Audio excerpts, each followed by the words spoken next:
এইটা হইলো কি, এটা হচ্ছে নির্বাচন কমিশনের ব্যর্থতা। এর আগের বার যখন ডিম মারছে তখন আমি ছিলাম, দেখবেন ফুটেজে দেখবেন, আমি তার নাসিরুদ্দিন পাটোয়ারির সাথে ছিলাম। তারপর তারা কোনো পদক্ষেপ নেয় নাই। তারা মনে করতেছে কি যে যেমনি হোক চলুক, খেলা চললেই হয়। ওরা চাচ্ছে কি একটা দিকে প্রশাসন নির্বাচন কমিশনার একটা দিকে হেরে পড়ছে। যদি না হয় তাহলে আপনারা দেখবেন 49 জন দৈত্য নাগরিক এবং হাজার হাজার কোটি টাকা ঋণ খেলাপিদেরকেও ওরা রায় দিয়ে দিচ্ছে এবং বৈধতা দিয়ে দিচ্ছে নির্বাচন করার জন্য।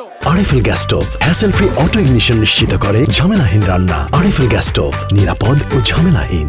আমি মনে করি প্রশাসন এবং নির্বাচন কমিশন তারা একটা দিকে হেলে পড়েছে।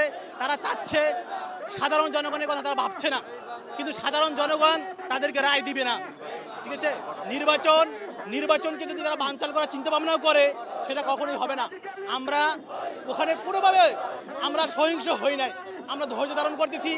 12 তারিখ সাধারণ জনগণ হ্যাঁ ভোট, শাপলাকলি মার্কা এবং 11 দলীয় ঐক্যজোটের মার্কায় সাধারণ জনগণ ভোট দিয়ে মানুষ বিপ্লব ঘটিয়ে দিবে। আমার এখানে ইট মারছে, আস্ত ইট মারছিল, ভাগ্যিস মাথার মাছ বরাবর পড়ে নাই, সাইডে পড়ে যাচ্ছে। সাইডে আপনারা জানেন সাইডে একটা হাড্ডি থাকে, এই হাড্ডিতে পড়ার কারণে ফেটে হালকা রক্ত বেরিয়েছে এবং ফুলে গেছে আর কি।